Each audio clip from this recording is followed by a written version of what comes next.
Oh yeah. All right, what up, y'all? This your boy Mar from MarFromMoBeats.com, doing something a little different for this interview. I guess you got to always be stepping it up with the technology. I normally like to write out my interviews. I mean, like type back and forth, but trying to change with the times, you dig. And we sitting with my homeboy JR, or should we say Courtney Peebles? Nah, what I mean? It's still JR, especially as a producer, but as an artist, branding wise, it's Courtney Orlando. So, what I mean? But people who know me, it's always JR. No doubt. No doubt. Well, we would like to thank my man Jay for sitting down with us. I've been knowing Jay for a long time. I mean, shucks. I want to say, I think 2006, 2007. Yeah. And for those that may not know, or really know, how I even got into this, well, I don't want to say got into the music, but just the encouraging and the drive to be able to do it for a time. Courtney, or JR's testimony really blessed me. We sitting down talking, man. He took time out to sit with a young boy and, really just shared his heart. And it just gave me the ambition and the drive to say, man, you know what? I can't do this as a full-time gig. So I'd like to welcome my man, JR, St. Louis native. Yeah. So High Productions in the building. How you doing, bro? You good? I'm good, man. I'm good. All is well. All is well. No doubt, man. So, man, let's get right into I was reading up on I want to say Rapzilla, and I was seeing that you was going with your government name, and I hate to think that's just a trend thing now, because I know Pro did the same thing a while back. I know Andy Mineo, he did the same thing too. So I guess I'm just curious, what I'm saying, what was the reason for the, going with your government name versus JR, or using both? Right. Man, for me, it was a mixture between, it was the right branding decision when it came to how easy people could find my body of work. So JR, I mean, so when I say it, like, it's not in the past tense. So for me, I'm still JR, especially to those who know me. It's a nickname. But far as my business, my brand, I had to change it because it was just so hard to find me. It was hard to find my albums if you didn't know of my work and couldn't put in JR/ or JR Live by Stereo, JR Metamorphosis, or JR Cross Movement, or JR Lecrae. Like, you wouldn't. I mean, 1,000 JRs pop up, from Harry Connick Jr. to, it's a dude in my city who just, his career's popping off. A dude named JR is pretty dope. It's just so many. JR Smith. So many JRs.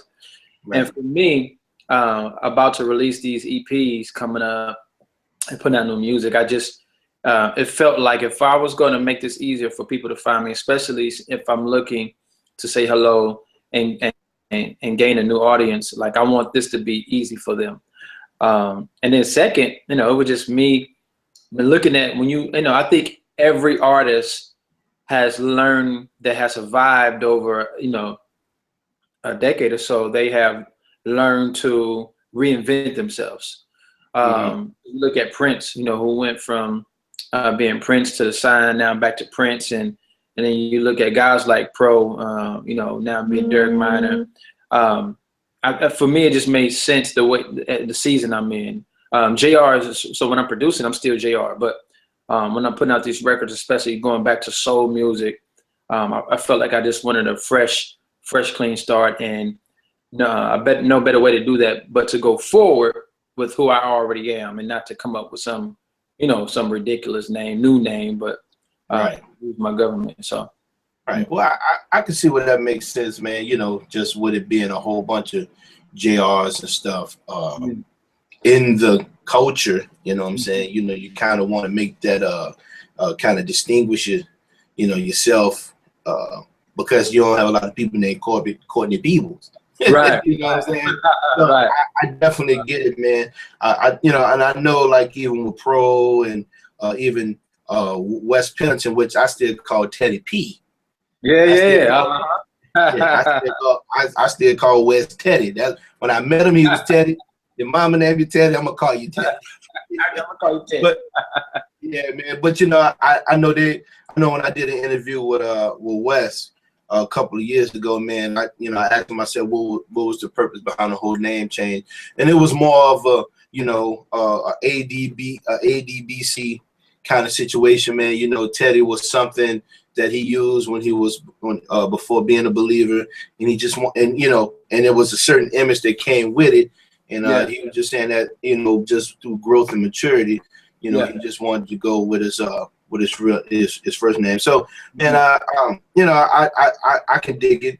I don't know. My name just sounds too corny to go by my first name. So, Marvin Glaspie, you know what I'm saying? As a producer, I just, I think I'm gonna just stay with Marv. Marvin Glaspie sounds fresh though as an artist. Like if you was an artist, like that would sound special. If you was like an R&B artist, a soul singer, or something, Marvin Glaspie sound fresh. Well, because I know like you got the piano, the soul piano player Robert Glasper. Yeah. So I don't know. I guess that would be something that I would have to get used to, man. But for now, bro, I'm gonna just stay with Marv. You know what I'm saying? Yeah, that works. It worked. Man, I also had been I had been talking to Reef, but I had also seen something online that man, you've been doing some executive producing, man. Can you elaborate on that? What you're doing? Yeah, man. So young boy Alex Faith reached out to me. Matter of fact, this at South by Southwest, so this summer, saw each other. He mentioned that he was working on a record, and it was going to be, I think it was later on this year or next year. And I was like, dope, you know what I mean? And I was happy for him because I know they do good work over there. But yeah, he called me up, before he asked me to work with him. He was like, man, I'm doing a record. And I really respect what you do. And he was like, in all transparency, he was like, Swoop was supposed to executive produce the whole record. But he got busy with Corey Pauls. And then also now that Swoop is playing keys for Lecrae, his time just didn't permit. And he was like, the only other person I could think about that wouldn't give me the regular just trap hip hop sounding album was you. You know what I mean? And so he was like, man, would you be down to take a stab at it? And I was like, I thought about it for a while because it's been a while since I've executive produced a whole record. I think I did it with Jay Sun's last record, but we really just picked out the producers and did some other stuff with it. But it was almost over a year and a half, so it was a funny timeline to work on to executive produce a record. It was just so spotty. With this one, I told him, I said, let me think about it, because I really wanted to be able to give him what I felt he needed as an artist of his caliber, especially being from the South. And so I was just like, I didn't think about it. So, count out the cost and, of course, and then count out the real cost, what it would take for them to get me to do that. And yeah, man, I hit them back with it. They was like, yeah, we can do that. So I was like, let's do it. And so went up there for a week, man, and we knocked out a couple tracks, and then I already had sent them a couple tracks. And so I think we ended up, between the guys I brought with me and my tracks, and I think 1 or 2 from DJ Official, 1 from Swoop so far, we ended up having like 13, 14 tracks to choose from. I think we ended up knocking them down to about 7 or 8 or so. So I'll be flying out there in September to finish up the record with them, and just post-production, recording and mixing. But we got some stuff, man. We got some heat. Yeah, man. I'm gonna have to get back a read. Well, I think I sent the track too, man, but I don't know what happened to it, man. Really? I'll tell him to pull it up. Yeah, I sent the joint, man. But man, let me ask you this, Jay. For those that checking out the interview, and and even though I kind of know how the process goes, it just always seems it's always interesting just to know. But can you explain to those that are checking out the video, man, what goes into the process of being an executive producer? Because from the outside looking in, that sounds like some major stuff. Like, yes, this boy JR, he executive producer. First thing come to your mind, like, oh, he must make it he must make it some mad cheese, you know what I'm saying? Yeah. He the man, you know what I'm saying? Can you break it down to, you know, to kind of intel on what goes into that? Because I think that's a misconception, because I think just like what I said, bro, that's how sometimes, you know, novice producers may even look at it. So can you break it down and tell them what is that executive producer thing all about? Yeah. So you have two examples of that. So like in film, as well as in most of your art forms, whether it be film, whether it be music, you know, you're gonna have executive producer can be someone who can't play an instrument, but they ended up funding the whole thing. So they can get an executive producer role because they help put on the money and fund the whole process and kind of oversaw it. Even though they may not know nothing about music, but they may hire the right people to do it. So that's one sense. And then the other sense is someone who's overseeing the project, but is hands-on with the art, you know, the art form itself. They're responsible for, in my case, I'm responsible for each track, how that track complements the artist, how the artist raps on it, how it's mixed, the post-production, live instrumentation, the qualities of the track. Does it help him to tell the story? Does it help him? So from start to finish, they're hiring, Collision hired me to say, Alex wants you to make sure that he just has a dope record. And the good thing about that is that, you know, I get to do it my way. So I'm not, you know, I'm not looking at how anybody else does a record, you know, and the good thing is I don't have to produce it all, and I wouldn't even try to produce it all unless I just had the time, you know what I mean? So I think I'm gonna, you know, at least have 4 or 5, 6 joints on there. But for the most part, like, I'm sharing the love, man. I'm getting guys who I know can execute and give him what he's looking for. But I'm just trying to make sure that the record is solid. And thank God we're not waiting a whole year. And one of the mistakes we made with Jay Sun's album is that we waited a whole year to go through the you know, almost more than a year to choose the tracks and do all the stuff, and it just turned into a long process. Tracks ended up getting dated in the process. It was some things that were just like, you just don't never want to cut it unless you're working with a team of people.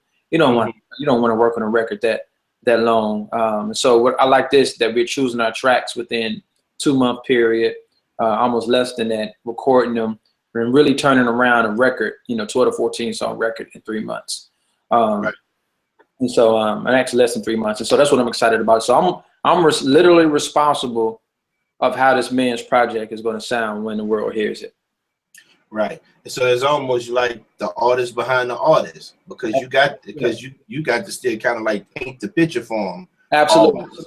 Yeah, absolutely. Yep. So it's me allowing him to be him.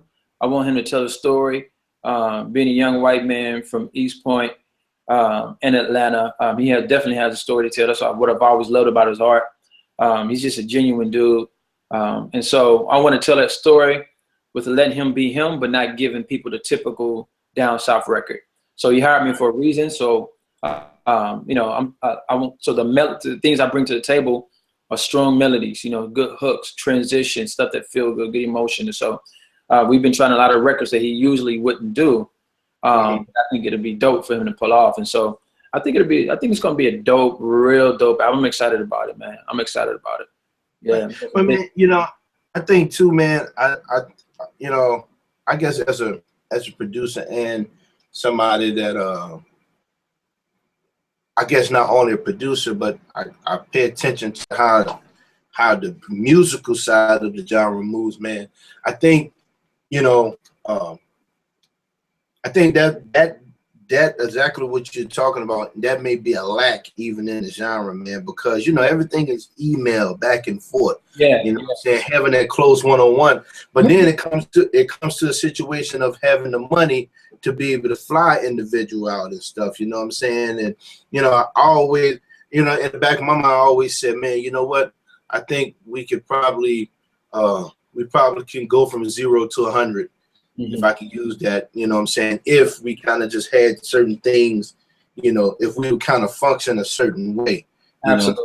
know, because that is a missing part in, you know, in that whole creativity scheme, man. Because there's only so much you can do, you know, back and forth through emailing. I mean, you got Google Chat and stuff, but there's still nothing like, you know, the individual, the producer or Absolutely. the executive producer being right there with the artist, man. Yeah. To really kind of just feel that. You feel. I think that's where, you know, technology definitely helps us. I mean, helps us. I mean, sends us light years ahead of where we were 20 years ago. Being able to send a track to a person in a second, and then they record it, send it back the next day. I mean, you're saving thousands of dollars.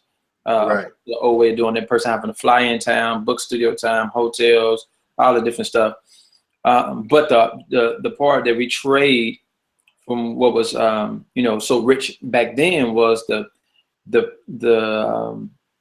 personality of it, of being like right there in that person in that intimate space, changing ideas, and making a song in real time be the best it can be. There's something about the first expression of a client when they first hear a track, you know, or explaining a concept. You know what I mean?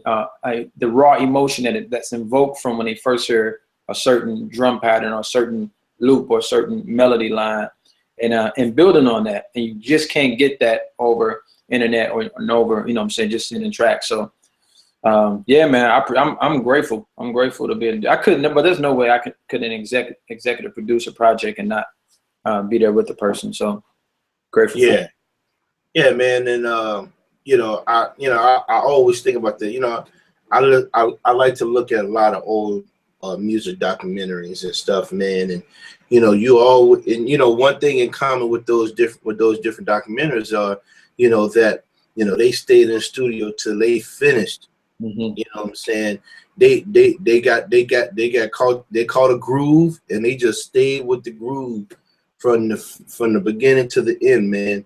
So and even as somebody that's been doing that's been producing for quite some time, man. You know, I before I go into you know, I always say before I go into another stage of my life, man, that's something that I want to be able to do. Just fly out with an artist, and you know, just sit in jail with a man. I mean, jail with that artist, you know. But I'm glad to see, man, that you know, even Alex would even consider you. You know what I'm saying? Because you do have an eclectic, unique sound, something that I've always admired, and it will be a definite change for him. You know, just hearing the stuff that he's had in the past, and just, you know, what to expect from it. Expect from him. Man, I wanted to just get into the whole Ferguson thing, man. I know y'all was pretty active, you know what I'm saying, with with all the riots and the Mike Brown things, man. And I just seen on the news the other day, man, that it struck up again. Some stuff popped off, man. I mean, how is it? You being in the loop, you know what I'm saying? How is it out there, bro? Yeah. Man, it's the tension is high, man. It's crazy. You know, I've been on 2 TV stations in the last 3 days, singing and promoting Brother Song. And because that song was written out of the tragedy that happened in Ferguson, and then some other stuff that just, you know, community stuff that just happened within my family and other families.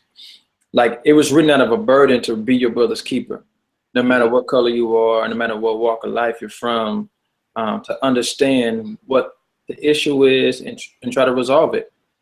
And unfortunately, St. Louis, you know, has had, and I'm not St. Louis, but Missouri has had, you know, 100+ years of prejudice and racism. And so right now you're just seeing the face of the oppressed and people who are tired, like either the people who are oppressed, and then people who are tired of people saying they are the oppressed. And you have those happen to be black and white, rich and poor. The same scenarios you can find across you know, in any state. But for me, it does hit home. And so last night, you know, it was a young man killed by the police. You know what I mean? I think it was 18 years old. But Yeah.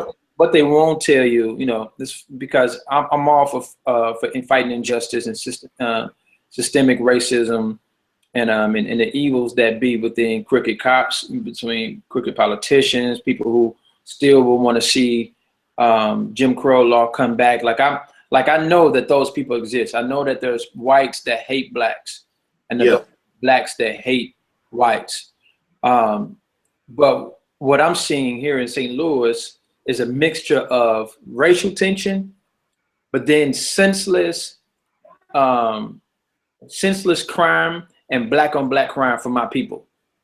So, and that's what they're really not talking about, that me, Thizzle, and thousands of others who have committed to serving our city, is that not only do we have to combat those who want to keep oppressing the poor, oppressing the blacks, and when we talk about the poor, it's not just the blacks, it's a lot, you know, Hispanic community, we got a large population of, you know, whites that are on welfare. So it's like the poor is a large group of people. Right. They want to keep it that way. But then you have my people, man, who have last night, bro. So you'll see them riding out there. But what they won't tell you, because my homeboy who shot my promo videos, shoots my promo videos for me, he was like, dog, I know the dudes down the street who dudes who died, and they was dope boys. And the police served them a warrant, you know what I'm saying? And they kicked in the door, and they ran out the back, chased them, and the dude had a burn on him, was popping, and was shooting back at the police, trying to escape, and he got killed. Wow. Now, if those are the facts, then why are we protesting? Like, you should be protesting because these niggas my bad, dang.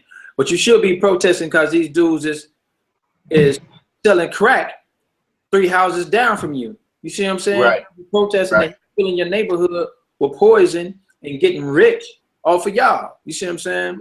Right. So for me, like on one hand, you never can get tired of fighting for racial and equality in this country, because we were built, like this country was built upon the backs of slaves. I know that. So we got a lot of work to do, but I cannot ignore the senseless crime that's happening in my own neighborhoods as a result of some of that stuff. But some of it just evil. Like, man, our hearts are evil, and these dudes got to be held accountable. Dog, a 9-year-old girl, dog, some dudes ran up on somebody trying to kill them in North County here in my city, did a drive-by, missed them, and killed a 9-year-old girl, bro.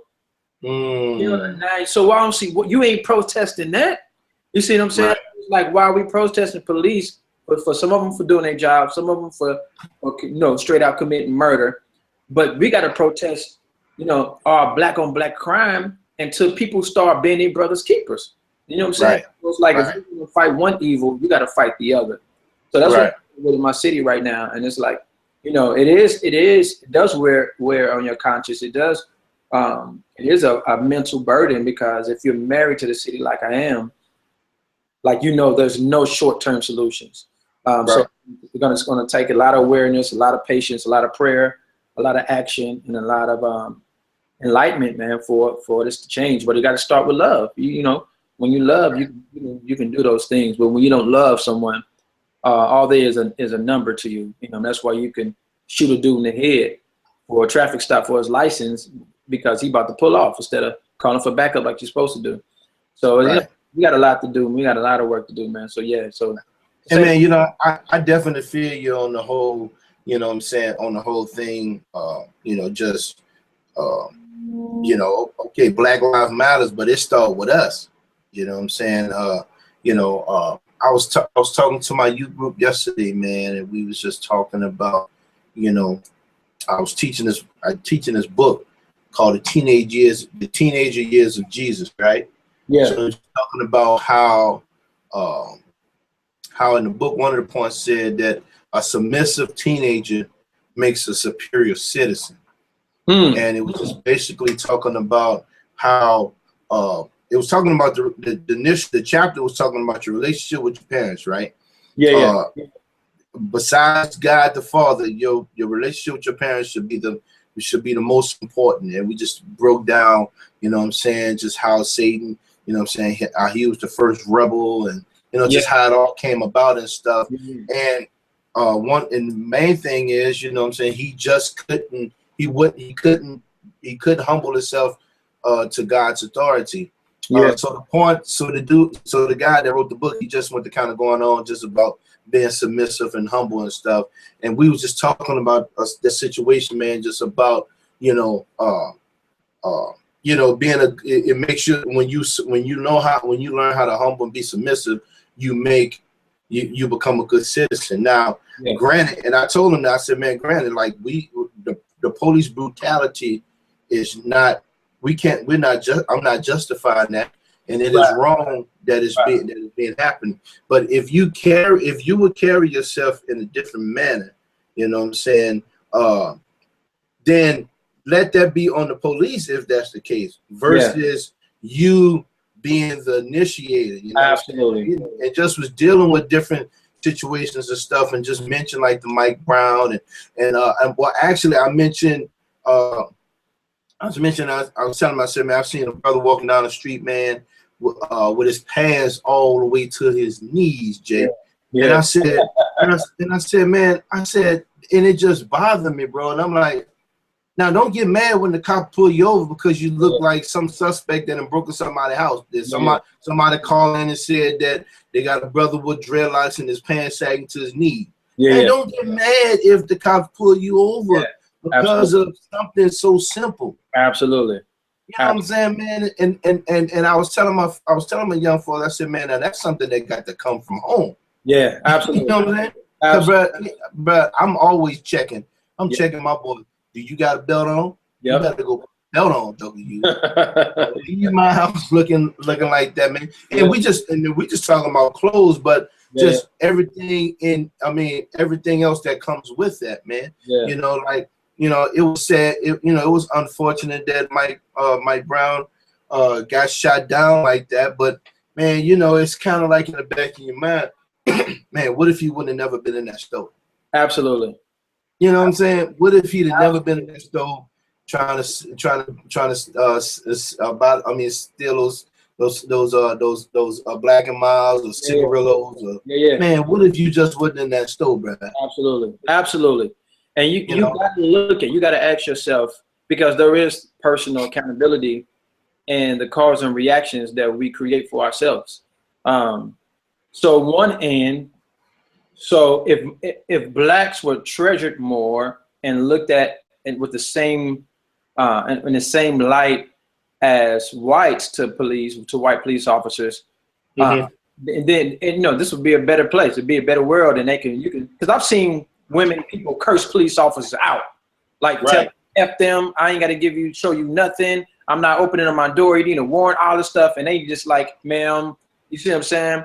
We're not afforded that same liberty, but because that is our reality, you have to know that you don't want. If you already know you're looked at as a target or lesser than, why would you provoke that probability, that cause? You see what I'm saying? So yes, they have a responsibility to treat everyone equal. But if we have knowledge that someone doesn't like me, or this is dangerous, or like, then I should know that if I break this law, I'm not going to be treated in the same manner as someone else. We can't take, you know what I'm saying? We can't look past him shaking up dude on camera. You know what I mean? My man grabbed dude up like he was like, if I would have saw that, I would have been like, I'm gonna approach this kid like a hostile man. Took up that little dude was like it looked like he ain't have regard for the law. I don't know what was going on in his head. You know, what's going on in his mind and his heart at the time. But you know, even seeing that, our fight wasn't even with, you know, was he guilty or not, or should he have been jailed or or pulled over? Yes, man, you shake somebody, steal from a store and shake somebody up like that, you need to be held accountable. Man. But it's the use of deadly force, and it's just becoming so rapid, bro. It's like for blacks now, going to jail, a trip to the jailhouse means death. You see what I'm saying? Whether you get shot, whether you hanging yourself or somebody hanging you, like it's like if you black, and you take a trip to them with them boys somewhere, you know what I mean, it's a high probability that you're gonna lose your life somewhere in between. Yeah. What that's, you know what I mean? Well, let me ask you this on them same lines, man. Something you said even earlier. You was talking about how, you know, young ladies, they would just flat out and just, you know, cuss the cops out, man. Yeah. You know, just with that being said, even want to even ask you, you know, about the new movie Straight Outta Compton. Yeah. Now, I know from a musician standpoint, you know, I guess let me say this. Let me say this. I think from a standpoint of, you know, coming up in that music, I mean, coming up at that time, you know what I'm saying? You know, I mean, you kind of live through those times. Me personally, I'm not so gung-ho to see the movie. Yeah. Because it's kind of like, you know, I grew up, I was born in '77. So, and when NWA came out, when they came out around that time, you know, I was kind of like, you know, I was up in age, so I kind of was familiar with what was going on. Yeah, a lot of stuff. I guess I'm not so. I'm like, man, you know, hey, that's just a part of what went through. But my point that I want to bring in, that even I was reading an article on Facebook. This dude wouldn't even believe it, Jay. And he made he was cussing down, but he was just like, man, blank that. I'm gonna wait till it come out on. I'm gonna wait till it come out. I'm gonna download it for free. He said, because I ain't giving them jokers no money. They ain't did nothing for the black community. Yeah, yeah. And, you know, I'm like, that makes a lot of sense. Yeah. You know what I'm saying? And then what had happened, man, a lot of other articles had started popping up, you know what I'm saying? And it was just just saying that, you know, how, you know, this biopic, you know, that music at that particular time, yeah, you know, it didn't empower black folks, you know what I'm saying? It didn't help us, you know what I'm saying? And just like the song After Police, that is just like so fluent for people to say that. Yeah, yeah. But and granted, black folks probably felt like that before that song even came out. But before NWA to put the song out and make it almost a reality is almost a natural thing that black folks think about. Yeah, you know what I'm saying. So I mean, you know, what's your take on that, bro? Because you know, and when I think about it, I guess it's being an adult, being a father. You know what I'm saying, and you know, just being mature, man. That makes plenty of sense, man. You know what? Yeah, they told what was going on in the streets, but that didn't really empower us. It really just You know what I'm saying? Yeah. No, I think those are some very valid points. And also really how you look at it and what you're wanting to see from it.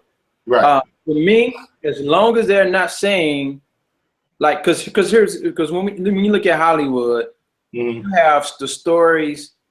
You have all types of stories told through film, from history, from serial killers to, you know what I mean, to people from sex symbols. You have all of these stories told, good and bad. And I think that's the beauty of storytelling and of art. So for me, two reasons why I want to see it. One is the nostalgia, right? There's nostalgia about it all, just to be able to go back in time because what you can't do is throw away the baby with the bathwater. You can't say that they didn't contribute anything to the world of hip hop, because they did. I mean, they did. They did. And they had a voice. Like I doubt we would see Tupac's and Biggie's if we didn't have the NWAs. Right. Even though their message was, you know, for the most part violent and mixed in with some ignorance, but it was from a place that was truthful and honest, and it was how they saw the world. And I think for that, because I am an artist, I have to respect that. Now with the film, my only gripe is if the movie comes out, because everybody that I've seen them, you know, my homeboys who are believers too, they've all gave it like the thumbs up. They gave it some warnings about some, you know, some explicit stuff in there. But as long as the movie doesn't come out saying like NWA was a good thing that changed the world and we taught kids, and if they don't make the movie that it's something that it wasn't, then I'm fine with that. Because if it's just good storytelling, and I'm in good artwork, then I'm fine with that. But don't try to sell me that NWA was something good for the most part that we should champion as, you know, people who should lead our kids and lead the next generation. No, it was gangster music. It ushered in a whole genre of anti-police music, drug selling, and stuff in the hood, Bloods and Crips. Like it harvested a lot of that, and I don't think none of them dudes would deny it. Right. Even watching some of the interviews, they were just like, "Yo, we was young dudes using what we had to tell our story." Right. And I think if we can keep it there, I'm cool with it. But don't expect me to make it any more than good storytelling. You see what I'm saying? Right. And man, you know, one thing that that the dude on Facebook, when he was ranting about it, he was like, and he said on the killer part about it, the only one that was really hood was Eazy-E. You know what I'm saying? Yeah. And you know, I was looking at the interview, I was looking at the Breakfast Club with Charlamagne, and he asked Ice Cube that question, and it kind of struck a nerve with Cube. You know what I'm saying? Because he was like, "Man, do I got to be hood to be hood?" Yeah. You know what I'm saying? And I'm like, I mean, if you know, in my mind, as somebody that grew up, you know, in hip hop music, if you're gonna be about the hood, you got to be about the hood. You know what I'm saying? If not, you just turn into like the studio gangster. And this, you know what I'm saying? So you know, here's one thing we can't say though. Those dudes, they couldn't. You can't fabricate coming out of Compton, being born in Compton. Right. So it's almost like, so I get him when he's saying, "Do I got to be hood to be hood?" Nah, he was hood because he was raised in the hood. He was around that. Right. Now was he a killer? Was he pushing weight, moving packs and stuff like that? Like probably how he was? Nah, you know what I'm saying? But all them dudes had a story to tell because that's what they were planning. You see what I'm saying? But that's what I'm saying. All of the storytelling, like cats gonna, I hope, you know, it's gonna come out of dudes is not being who they say they were. You know what I mean? That's why I like how Dre showed the part of him in the shiny suits in some of the previews I saw with the hit before NWA. He originally, the part of him hitting beating Michelle A was supposed to be in a movie, but they removed it. The producer removed it for some reason.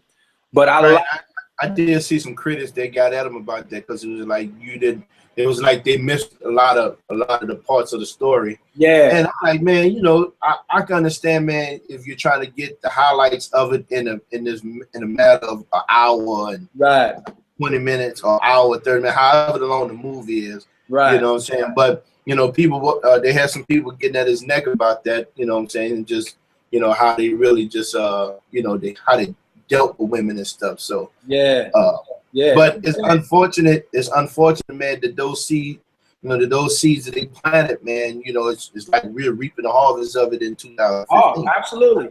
But you can say the same thing for, you know, the Beatles. You can say the same thing for the Rolling Stones and all these other documentaries that we have seen played of Little Richard and what's my dude? I just watched his James Brown.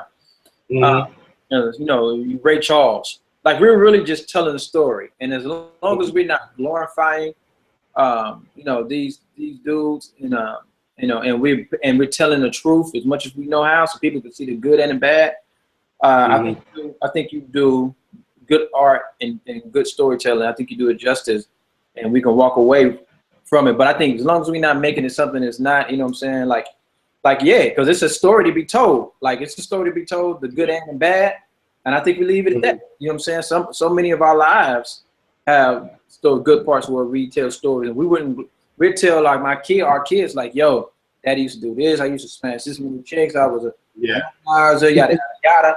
But I wouldn't be like, you know what I'm saying? I had hoes like y'all didn't need to be like me. You know what I'm saying? You wouldn't glorify it.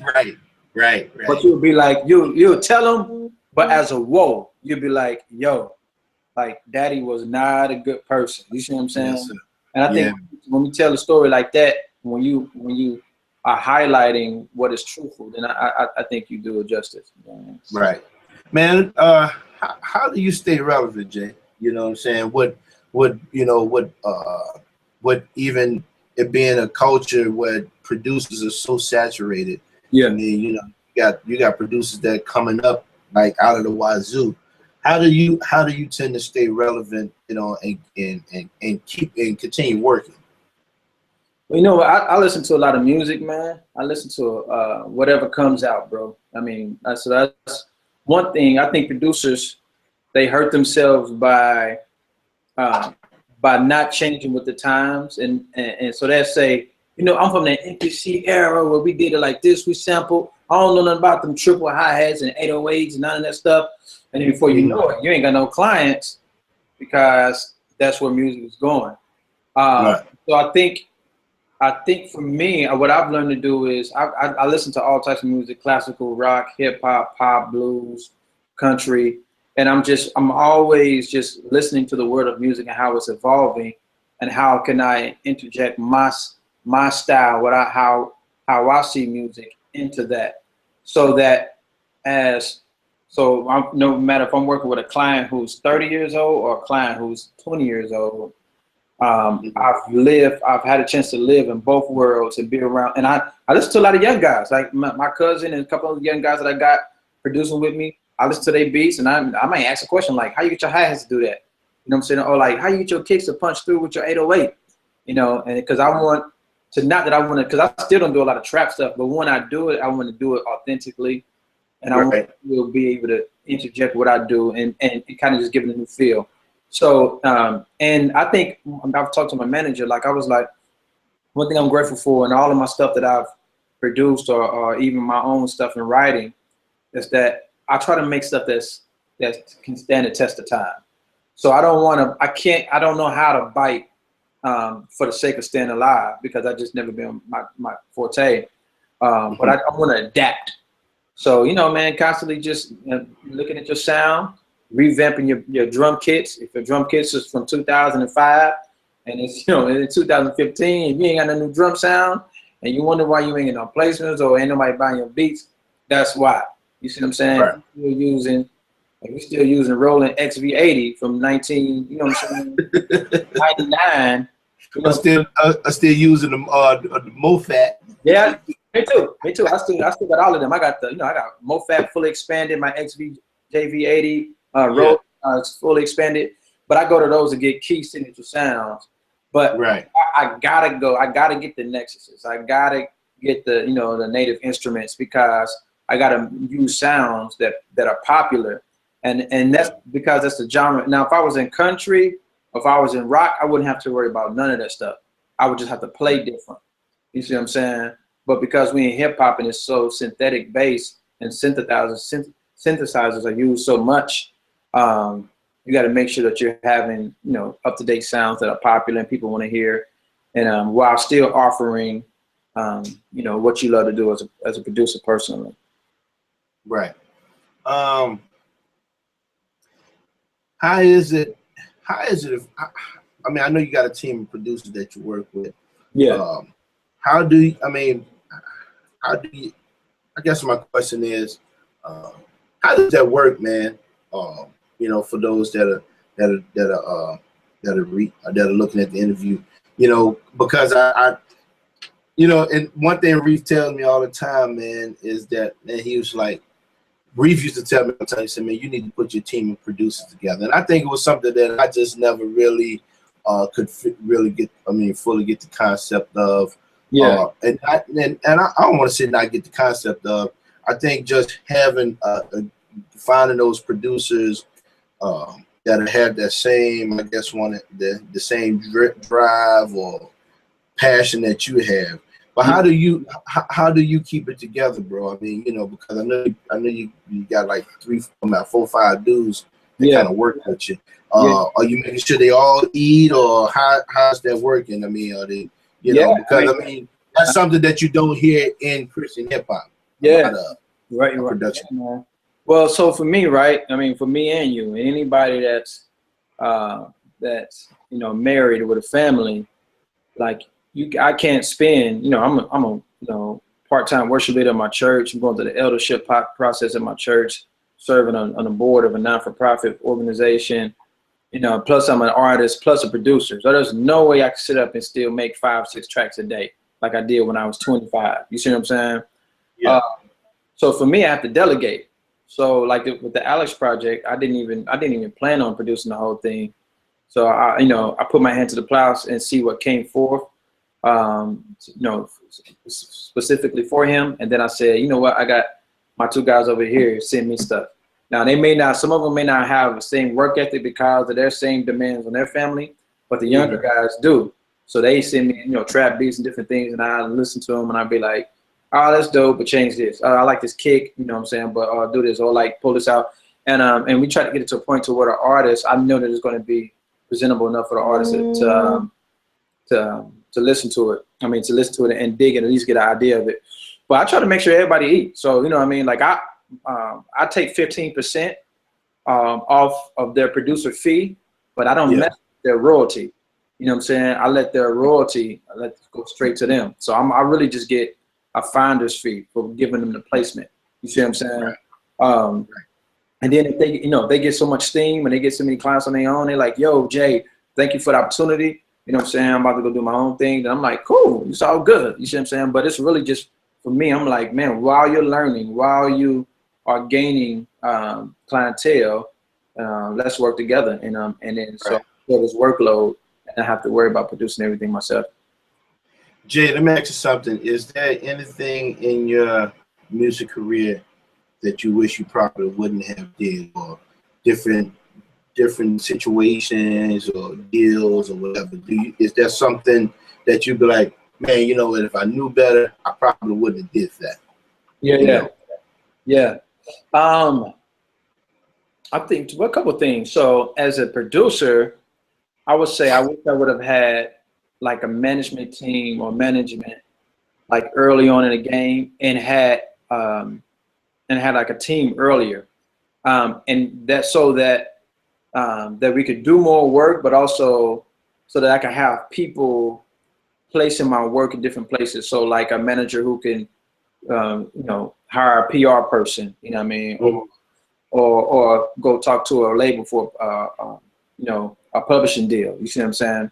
And so thank God I haven't really needed a publishing deal, because I know artists that I go to every year, and they come to me, and I could find work then. But I wish that early on in the game, I wish I would have had a team and a manager sooner, and possibly worked on some publishing deals to just have bigger, greater clients.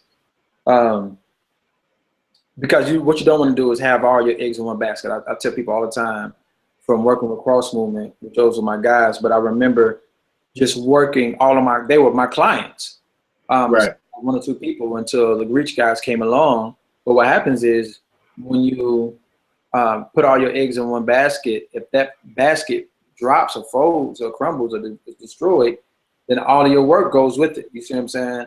Right. So, diversifying your clientele is definitely something I would have done. As an artist, I wish Cross Movement did the best they could, but I wish I would have had a label that really understood where I was going, where I was at, and where I was going. But it is what it is. They taught me a lot, mainly how to love God. And 2, my transition as an artist. So I went from being that guy on the Christian label who was like the Christian R&P singer, you know what I mean? And I really never wanted that title. And it's funny, even my whole career, I've really never really fought for the Christian title. It's just because of how I grew up, and just because my heart has always been for everybody and not just one group of people. I've never really called myself a Christian artist, even though my music was explicitly Christian at times. But that's okay. I mean, we're growing in our faith, and we talk about how we see the world through the lens in which we're walking in. So when I look back at Metamorphosis and I look back at Life on Stereo, it was what it was. God used it for His time. But I remember, putting it out there like that I wasn't. So now it's pretty much saying goodbye to being the gospel artist JR and just being the artist JR. So even when I talk to Sharif, he was like, I understand it totally, and even I understand it, but I wish I would have done it differently and coached my audience, kind of coached them through what this looked like. Right. to them, to people who are following a certain movement, they may not even love music, be art lovers themselves, but they love Jesus. So if they have a favorite artist saying, you know, I'm not calling myself a gospel artist anymore, they equate to, oh, he's going to try to go make songs about women in clubs and try to make money, and it was none of that stuff. You know what I mean? But to someone who doesn't understand that philosophy or hasn't been introduced, so that they're still stuck on names, titles, face value stuff. So if you make a song and don't mention Jesus, they're like, oh, it's a devil song. You know what I'm saying? As if you mention Jesus when you're going to work every day, or if you going, you know, you on a vacation or taking a plane ride. It's like Christians, we do ourselves a disservice by compartmentalizing our faith and having a dualistic worldview. But I wish I would have coached them through that. Because now, transition. Go ahead. I'm sorry. Go ahead. Because of transition, I wish I would have helped them, because I was still gathering the tools to be able to effectively communicate what I was doing too. But I wish I had the support system to be able to say, hey guys, yo, I still love Jesus. But where I'm going is that I don't want to perform just at Christian venues. I don't want to just be on Christian radio. It's a world abroad that I have a missional heart for, that I want to enter into. I want to enter in amongst them. And this is one of the first steps. And so I didn't know how to do that. So I wish I would have, if I can go back and change that, that's what I would have done. Right. And, you know, and you know, even with that, Jay, I can understand that. But just like you say, and I appreciate your honesty right there, because you said, I wish I could have, you know, kind of groomed them in the beginning. Yeah. And I think that's the only thing that kind of just, that kind of doesn't sit right with me at times, is like, you know, you go from this Christian artist that we know from the beginning of time, and then you switch up. I think what happens too, it can kind of be, it can be confusing there, because it's like, well, man, it was just like yesterday you was here, but today here. Now, I get it. There's a maturity, there's a maturity level that, you know, in our growth and stuff. I understand that, but I think me too. I personally, I don't have a problem with the title as a Christian producer. I think as a, you know, for me, it's always been a standard, because, you know, even with my young folks that I, you know, my youth that I teach, and not just to my youth, but to my kids. You know what I'm saying? We've always talked and, you know, and tried and share with them and stress to, you know, just the dangers of hip hop, of the music. You know what I'm saying? You know, it's not edifying. You know what I'm saying? And you know, so I always looked at it, and I think we might have had this conversation maybe a couple of years ago to talk about Southwest. Man, I never wanted to you know, want to confuse or be a hypocrite to that extent. I guess I never had a problem with it. And then because I've always held fast to that standard, you know, it would just be like, yo, man, you held fast to the standard. But that's for me. Right. You know what I'm saying? Now an individual like Braille, let's just use Braille, or propaganda for that matter. They've always kind of been unorthodox from the beginning of the time that you heard them. So it's easy to say, okay, well, man, that's just what hey, they believers, but that's what they do.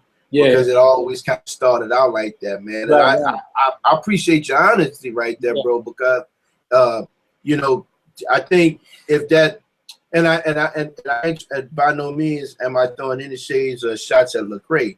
You know what I'm saying? But I think if that was what his heart was in the beginning, maybe and wishing probably he could have just groomed it that way. But he might have been in the same situation you was, Jay, not really having the tools or the resources to start it from the beginning like that. And I think that's what makes it confusing there. You know what I'm saying? Absolutely. You know, you feel what I'm saying? Yeah, no, absolutely. I think it's a mixture of us, because, you know, me and Show talked about it, and we was like, you know, it shows, you know, he's so candid and so upfront, and little patience even through. So, you know, when he made his transition and kind of put it out there too, I mean, it was like what basically he was like, F y'all, like, you know what I'm saying? Like, I'm gonna do me. And I understand the frustration because this is what I do know. And Harold M. Best said this best in his book, Music Through the Eyes of Faith. He's a Christian, but he's a legend in the author world, but he's also a worship of he teaches worship at a college. But this dude, man, he who adores and understands the beauty of God's scripture, adores Christian worship, corporate worship, and has understood it throughout Christian history of the church.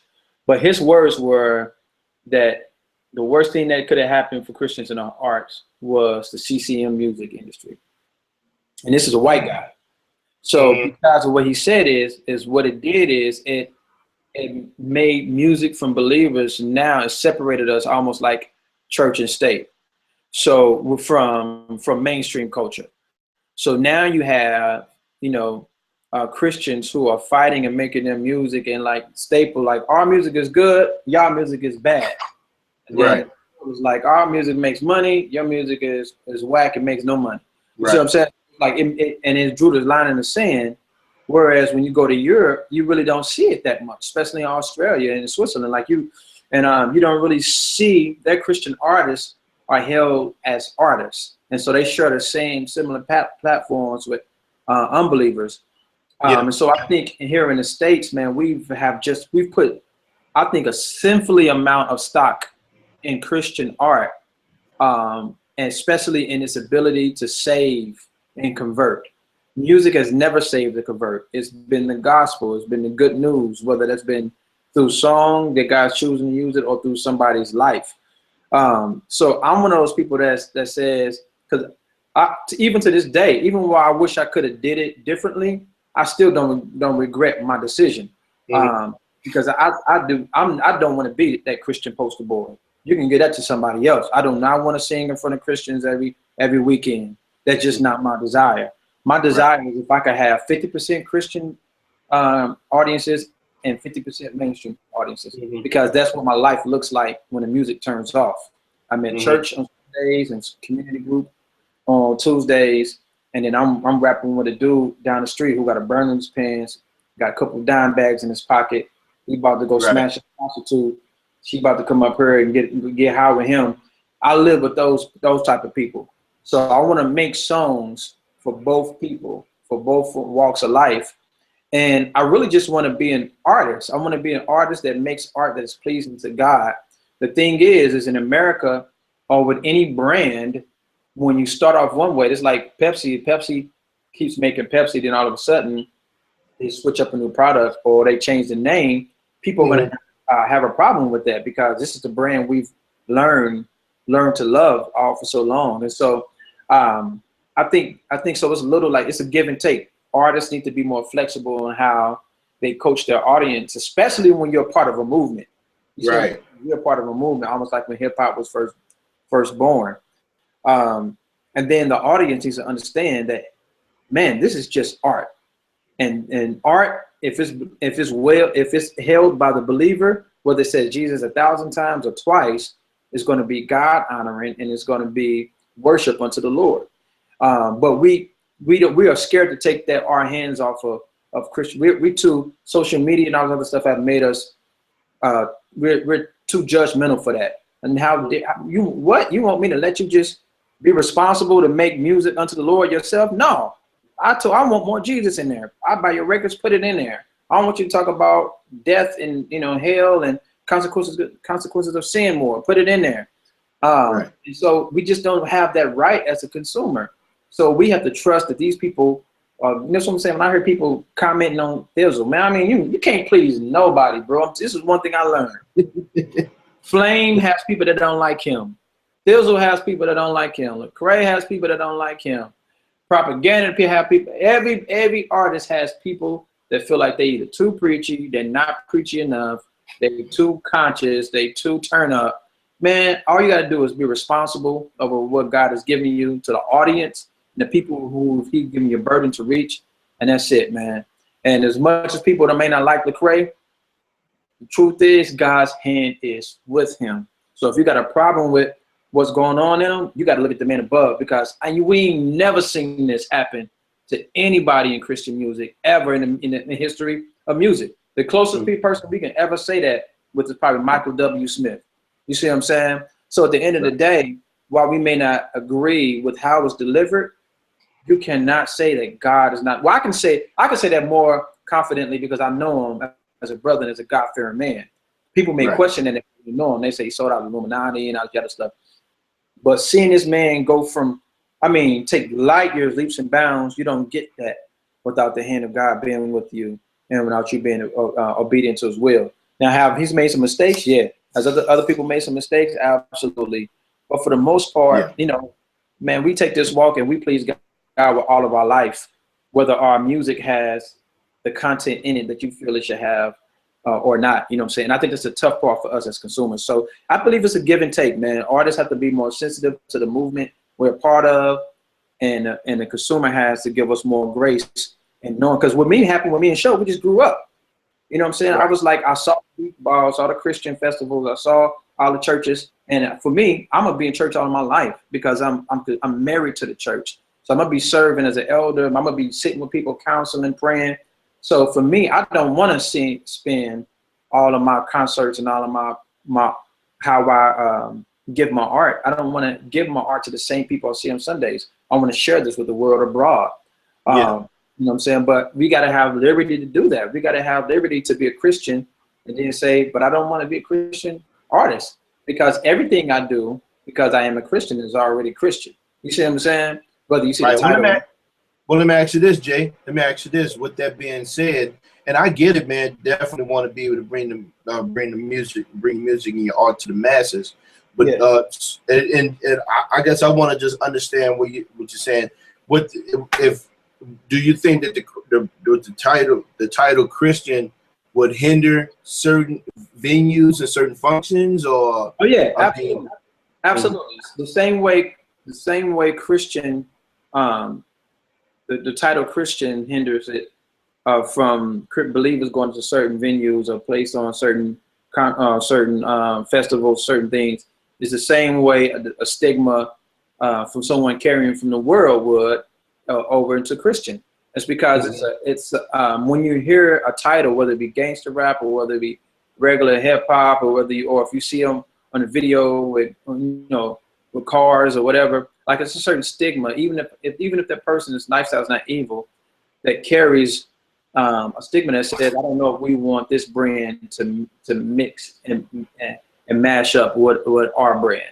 So what I found out as a Christian, as JR, like I was getting booked by Christians, because that's the first thing I put out there was I was setting myself apart from everything else, Christians. And it wasn't until I took the Christian off and I was just JR that people who weren't Christians started booking me. And to me, that did my heart so well, because as much I love singing songs of praise to God's church, I also love singing parables about life itself to unbelievers. So that both the Spirit of God is both working with me if I'm in a nightclub, or he's working with me if I'm in a Christian festival. You see what I'm saying? And so, yeah, I do believe that when Christian is the first thing, everything, people who are non-Christians, unless they are a Christian in a non-Christian environment, they're not going to put you on a ticket unless they say, hey, you know what, we got a gospel segment just for you and Kurt Franklin, Mary. Y'all come on and get on that. You see what I'm saying? But you'll never be included with the regular hip hop. Matter of fact, I don't even know if they even look at Lecrae as hip hop. They still probably look at it as Christian hip hop. Because so long we've attached Christian hip hop onto it. Like I say Christian hip hop because that's the way we define it. But to me, I don't think there's no such thing as Christian hip hop. You know what I'm saying? Same thing, Christian music. I think we say that because we define it. Same thing as gangster rap. Like all the stuff we get it's hip hop. The form is rap. It's only gangster because that's our content. You see what I'm saying? So I should be an artist. And then they ask me what's my content about. I sing about my faith, because what we've learned to do is separate it. Like, oh, I'm a Christian artist. Then people are like, oh, well, you're not a real artist. Like, you know what I'm saying? Say you too, or like, you know what I'm saying, or like Gucci Mane. You see what I'm saying? But it's like, no, No, Flame is a real artist who's probably doper than 50% of rappers out. You know what I'm saying? Even though he has Christian on it. So it's just these words, man. Like I think that separate us a lot of times for branding purposes. But a person at the core of a person, they are artists. You see what I'm saying? Right. Even if they were Christian. So it's like I have many of friends who are Christians, but who are just plain regular artists. One of my homeboys who's a sculptor. He sculpts everything from the human body on down to babies and fetuses, on down to nature, on down to God, and things dealing with like the scriptures and things that were, things that were just imagination of like Isaiah and John in the Bible. Like he sculpts all of this stuff, but yet he doesn't call himself a Christian sculptor. He's just a sculptor. You know what I'm saying? Works just tell the beauty of the world around him. You see what I'm saying? And I just don't think we here in America, we don't have that liberty. It's like we want us to define our art, especially in the Christian market. Right. Man, that's good stuff there, bro. Man, what's in the future for you, man? You know what I'm saying? What can we be expecting from JR in the future? I mean, yep. So I always working in production, man, building a production team, just constantly strengthening that. Started working with Child Fund International. They're one of the longest running child relief programs, like World Vision. Started working with them. One of the guys heading their hip hop division for their Academy of Dreamers program, and so got that popping off. And then I'm coming out with 2 EPs as an artist, as Courtney Orlando. So I'll be putting out an EP in October and another one probably like in March. But both of those will be about what love is and what love isn't. So when we look at love from from an uninformed, false viewpoint, and then we see love from a healthy viewpoint, of course, how God defines it, and how we see the fruit of that. Not perfection, but we see the fruit and beauty of true love. And so I'm excited about those. And just right now, I'm just grinding. I'm grinding almost like I'm a new artist, man. New name change. So hitting a lot of hitting the radio stations here, hitting up the TV stations, man, video servicing, so just doing a lot of just building my fan base, my core fan base, and also gathering new fans and just grinding, man. If as long as I'm going to tell the story through music as an artist, I want it to be good, and I may and leave a lasting impression. I may only have 2 or 3 more years left as an artist, who knows? But as a recording artist, man, I say. But I want to give it all I got, and see where God takes it, man. But right now, I'm just enjoying my family, man, enjoying my community. It's funny, I'm getting a video call. Yeah. So yeah, man, that's pretty much it, man. Just just grinding. Yeah. Well, man, I appreciate you sitting down, man. It was taking us a minute to do it, bro, but I appreciate you taking time, man. It's always a pleasure talking to you, Jay, bro. I'm telling you, man, I've always been a fan of your work, Doc, and I just appreciate you, man. Before we get out, man, is anything last you want to say to the people? Yeah, man.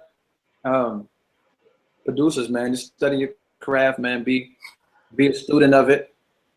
Be open. If you're a believer and you listen to this, be honest with yourself. Listen to the Spirit of God. Sometimes we see guys like me and Marv doing it, and you feel like that's what you want to do full time. But you got to wait for that calling, man. I know a lot of people who have hurt their family by trying to do this full time. So if you're not making no money doing this, I always tell people, do what you have to do until you can do what you want to do.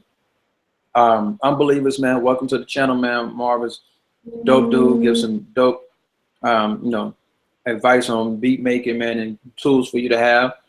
And welcome to the movement of producers who are Christians, man. And so music is not our life. Jesus is our life. Music is secondary. And it's so welcome. And I just want to say shout out to you, bro. It's amazing. Like, I don't get these type of interviews often. And I think it's because people really, what we just talked about, they want me to kind of be a certain brand, or I wish I was just 100% just this Christian producer. So they may not respect my philosophy, and so I don't get a lot of these interviews. but I, you know, I gave honor to where honor is due. Right. Because I'm probably the only producer besides me and DJ Official, and besides yourself, that's around from that cross movement era. You see what I'm saying? And I talk to, Jay, I say that all the time, man. We still got drama out. K-drama still doing his thing. Yeah. Israel music, he working at Sweetwater making all the money. Yeah. So, but there's not many of us, bruh. And and I'm telling you, bruh, it's like, to see and don't get it twisted. I look at you and Fish as like the pioneers from my time. You know what I'm saying? I look at Nab even in that same light. Yeah. Me and Nab, we get it in. So I look at him as one of those dudes that I admire. I look at Virgil, True Life, as one of those dudes that are my time. So I am glad that I came in in the tail end of the goodness. I think that's when producers really making. I think that's when producers. Well, according to True Life, he said, man, he was making some good money in those days. Yeah, man. He said the money was good. I don't know about the royalties.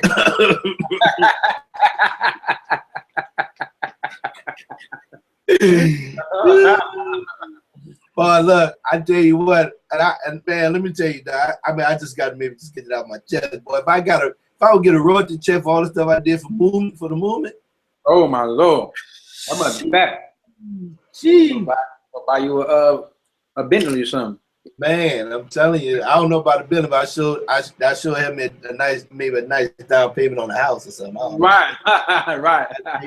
But I am glad that I came up. I came up under you guys, and when I talk to K-Drama, I tell them, I said, man, well, we the last of the Mohegans.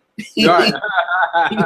Because you got all these new producers. Even Gavi, what I'm saying, he kind of came up under. He kind of came after, what I'm saying, and then Black Knight, what I'm saying, he came late on, what I'm saying. You got dudes out here doing it, man, but I have been able to see it change, and I think where I'm at just in the music now, because I still produce, man, and I thank God I still make projects to kind of keep my name going.